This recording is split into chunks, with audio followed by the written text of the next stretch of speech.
அத்தியாயம் 37 சாவடி ஊர்வலம். இந்த அத்தியாயத்தில் ஹேமத் பந்த் வேதாந்தத்தின் கருத்துகள் சிலவற்றை குறிப்பிட்டுவிட்டு சாவடி ஊர்வலத்தை வர்ணிக்கிறார்.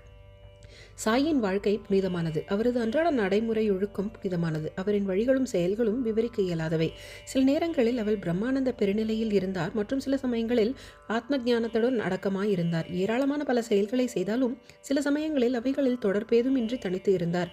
முற்றிலும் செயலே அற்றவராக சில சமயம் தோன்றிய போதும் அவர் சோம்பலாகவோ தூக்கமயக்கமாகவோ இருக்கவில்லை.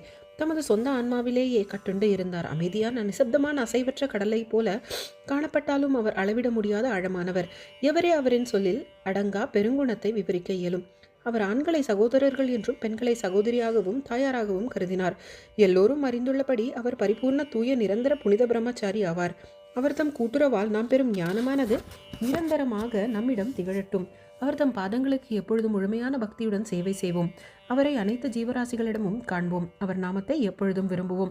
ஹேமத் பந்த் தாமே விலகிச் செல்வதாக கருதும் வேதாந்தத்தின் சில தலைப்புகளின் நீண்ட விளக்கவுரை புரிந்த பின்னர் சாவடி ஊர்வலத்தை விவரிக்கச் சொல்கிறார். சாவடி ஊர்வலம். பாபாவின் படுக்கையறை முன்னமே விவரிக்கப்பட்டது. ஒரு நாள் அவள் மசூதியில் தூங்கினார், மறுநாள் சாவடியில் தூங்கினார். இவ்வாறு மாறி மாறி தூங்குவது பாபா மகாசமாதி அடையும் வரை நடைபெற்றது.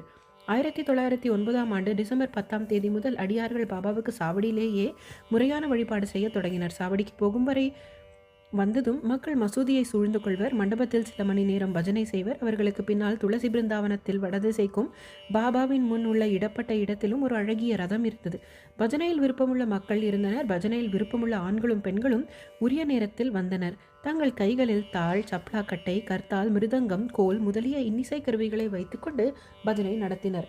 அங்குள்ள அடியவர்களெல்லாம் ஈர்த்து இழுத்த காந்த சாய்பாபா ஆவார். புறத்தே உள்ள திண்ணையில் சிலர் தங்கள் தீவட்டிகளை ஒழுங்குபடுத்தினர். சிலர் பல்லக்கை அலங்கரித்தனர். சிலர் தங்கள் கைகளில் பிரம்பு குச்சியை வைத்துக்கொண்டு பாபாவுக்கு ஜெயகோஷம் செய்து கொண்டிருந்தனர். மசூதின் முலையானது ஜோடனை துணிகளால் அலங்கரிக்கப்பட்டது. மசூதியை சுற்றிலும் எரியும் விளக்குகளின் வரிசை தங்கள் ஒளியை சிந்தின. ஷாம்கர்னா என்ற பாபாவின் குதிரை முழுவதுமாக அலங்கரிக்கப்பட்டு வெளியே நின்று கொண்டிருந்தது. பின்னர் தாத்யா பாட்டில் சில ஆட்களுடன் பாபாவிடம் வந்து அவரை தயாராகும்படி கேட்டுக்கொள்கிறார். தாத்யா வந்து தனது கைகளை பாபாவின் அக்குளில் கொடுத்து அவருக்கு உதவி செய்யும் வரை பாபா அமைதியாக உட்கார்ந்திருப்பார். தாத்யா பாபாவை மாமா என்றழைத்தார். உண்மையில் அவர்களது உறவு மிக மிக நெருக்கமானது. தமது உடம்பில் பாபா வழக்கமான கஃப்னியை அணிந்து சட்காவை தமது அக்குளில் வைத்துக்கொண்டு தம் சல்லீம் புகையிலேயே இவற்றோடு ஒரு துணியை தோளில் போட்டுக்கொண்டு கிளம்ப ஆயத்தமாகிறார். பின்னர் தாத்யா பொன்னால் எம்ப்ராய்டரி செய்யப்பட்ட ஓர் அழகிய சால்வையை அவர் மீது அணிவித்தார். இதன்பின் பாபா பின்னால் இருக்கும் விறகு கட்டைகளை தமது வலது கால் கட்டை விரலால் சிறிது இழுத்து வலது கையால் எரிந்து கொண்டிருக்கும் விளக்கை அணைத்துவிட்டு சாவடிக்கு புறப்படுகிறார். டாஷே, பேண்ட், சங்குகள், மிருதங்கம் முதலிய எல்லா விதமான இசைக்கருவிகளும் தங்கள் விதவிதமான ஒலிகளை எழுப்புகின்றன. வானவேடிக்கைகள் மாறுபாடான வெவ்வேறு வகையான வர்ணஜால காட்சிகளை காட்டுகின்றன. வீணை, மிருதங்கத்துடன் இணைந்து ஆண்களும் பெண்களும் பஜனை செய்து கொண்டு பாபாவின் பெயரை பாடிக்கொண்டு நடக்க துவங்குகிறார்கள். சிலர் மகிழ்ச்சியால் நடனமாடினர். சிலர் பல வகையான கொடிகளையும் கம்புகளையும் எடுத்துச் செல்கிறார்கள். மசூதியில் படிகளுக்கு பாபா வந்ததும் பல்தார்கள் பாபாவுக்கு கட்டியம் கூறினர். பாபாவின் 2 பக்கங்களிலும் சாமரம் பிடித்து கொண்டிருப்பவர்களும் வீசுபவர்களும் நின்று கொண்டிருந்தனர். அடியவர்களின் கைகளால் தாங்கப்பட்டவாறே பாபா நடந்து வரும் வழியில் துணிவடிப்புகள் விரிக்கப்பட்டிருந்தன. தாத்யா பாட்டில் அவரது இடது கையையும், மஹால் சாபத்தி வலது கையையும், பாபு சாஹிப் ஜோப் அவரது தலை மீது குடையையும் பிடித்திருந்தார். இவ்விதமாக பாபா சாவடிக்கு நடந்து செல்கிறார். முழுமையும் அலங்கரிக்கப்பட்ட ஷாம் கர்னா என்ற சிவப்பு குதிரை வழிவகுத்து கொண்டு சென்றது. அதன்பின் பல்லக்கு தூக்குகள், ஏவலாட்கள், இசைப்பாடுவோர் மற்றும் அடியவர் கும்பலும் வந்தனர். ஹரிநாமும் சாய் நாமமும் இசையுடன் இணைந்து குரலொலி வானை பிளந்தது. இவ்விதமாகவே ஊர்வலம் வீதிமுனையை அடைந்தது. இந்த கூட்டத்தில் கலந்து கொண்ட யாவரும் மிக மகிழ்ச்சியடைந்த களிப்புடன் காணப்பட்டனர். வீதியில் இந்த முனைக்கு வந்ததும் பாபா சாவடியை நோக்கி நின்று கொண்டிருந்தார். ஒரு தெய்வீக ஒளியுடன் அவர் பிரகாசித்தார். அதிகாலையை போன்றோ உதயசூரியனின் பிரபையை போன்றோ அவர் முகம் சுடரொளி வீசியது. ஒருமுகப்பட்ட மனதுடன் பாபா அங்கு யாரையோ கூப்பிடுவோர்பால் வடக்கு திக்கை நோக்கி நின்றார். எல்லா இசைக்கருவிகளிலும் முழித்து கொண்டிருக்கும் பொழுது பாபா தமது வலது கையை மேலும் கீழும் சிறிது நேரம் அசைக்கிறார். இந்நேரம் காக்கா சாஹேப் தீக்ஷித் குலால் என்ற சிவப்பு பொடியுடன் கலந்த மலர்களை கொண்ட வெள்ளை தட்டுடன் முன்வந்து அவைகளை பாபாவின் திருமேனியில் அடிக்கடி தூவினார். இத்தருணத்தில் இன்னிசை கருவிகள் மிகச்சிறப்பாக ஒலித்தன. பாபாவின் முகம் நிலையுறுதியான அதிகரிக்கப்பட்ட காந்தியுடனும் அழகுடனும் கதிரை உமிழ்த்தது. எல்லா மக்களும் இந்த ஜோதியை தங்கள் மன நிறைவு கொள்ளும் வரை பகிர்கின்றனர். இந்நிகழ்ச்சியின் காட்சிகளையும் உயர்வான கீர்த்திகளையும் விவரிக்க வார்த்தைகள் தவறிவிடுகின்றன. சில சமயங்களில் மஹல்சாபதி ஏதோ ஒரு ஆவேசம் பிடித்தவர் போல் ஆடுகிறார். அதனால் பாபாவின் சித்தம் சிறிதளவும் கலைக்கப்படாதது கண்டு அனைவரும் அதிசயித்தனர்.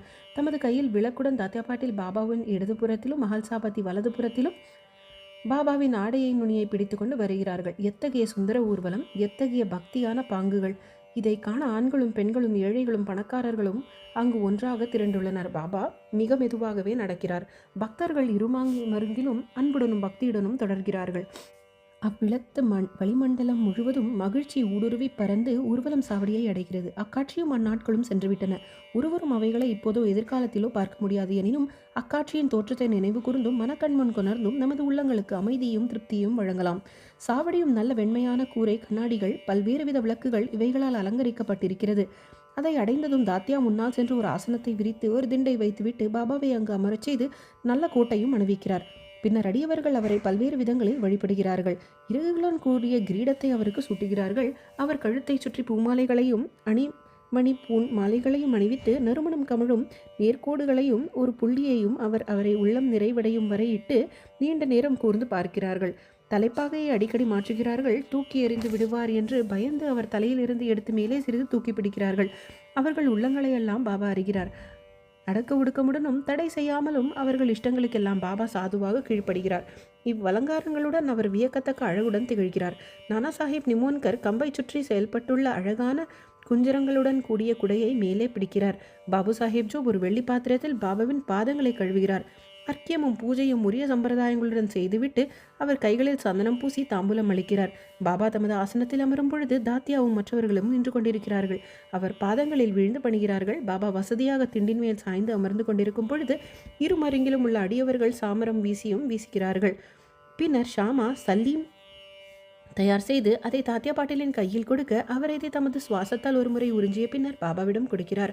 பாபா புகைத்த பின்னர் அது பகத் மஹல்சாபதியிடம் கொடுக்கப்பட்டு பின்னர் சுற்றி எல்லோரிடமும் வழங்கப்படும். ஜடமான சலீம் புனிதமாக்கப்பட்டது. அது பலவித தண்டனைகளுக்கும் துயரங்களுக்கும் ஆட்பட வேண்டியிருந்தது. குயவர்களால் மிதியுண்டும் வெயிலில் காய வைக்கப்பட்டும் நெருப்பில் சுடப்பட்டும் இருப்பினும் பாபாவின் கைகளில் படுவதற்கும் அவர் முகத்தை பெறுவதற்கும் அது நல்ல திஷ்டம் பெற இருந்தது. இதன் பின்னர் விழா முடிவடைந்து பூமாலையை பாபாவின் கழுத்தில் அடியவர்கள் அணிவிக்கிறார்கள். பூச்செண்டும் அளிக்கிறார்கள். உணர்வு வசமுறா நடுநிலையின் ஆவாவின்மையின் அவதாரமாகிய சாயி அட்டிகை, அணிமணிகள், பூமாலைகள் மற்றும் பல அலங்காரங்கள் இவைகளை பற்றியெல்லாம் எள்ளளவும் கவலைப்படவே இல்லை.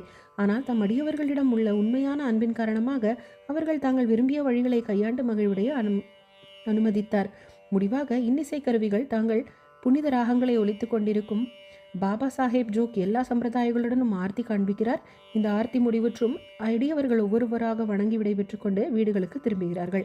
தாத்யா பாட்டில் அவருக்கு சலீம், பனீர், அத்தர், சென்ட் இவைகளை அழித்துவிட்டு புறப்படுவதற்காக எழும்பொழுது பாபா அவரிடம் அன்பு ததும்ப என்னை பார்த்துக்கொள், வேண்டுமானால் போ, இரவில் சில சமயங்களில் வந்து என்னை விசாரித்துக்கொள் என்று கூறுகிறார். சரியான விடையளித்துவிட்டு தாத்யா பாட்டில் சாவடியை விட்டு வீட்டிற்கு செல்கிறார். பின்னர் பாபா தாமே படுக்கையை தயார் செய்து கொள்கிறார். ஒன்றின் மேல் ஒன்றாக 50-60 வெள்ளை துண்டுகளை விரித்து படுக்கையை தயார் செய்து கொண்டு இளைப்பாறச் செல்கிறார். வாசகர்கள் ஒவ்வொரு நாளும் படுப்பதற்கு முன் சாய்பாபாவையும் அவரது சாவடி ஊர்வலத்தையும் நினைவு கூறும்படியான வேண்டுகோளுடன் இந்த அத்தியாயத்தை முடித்து அனைவரும் இளைப்பார்வோமாக. ஸ்ரீ சாயியை பணிக. அனைவருக்கும் சாந்தி நிலவட்டும்.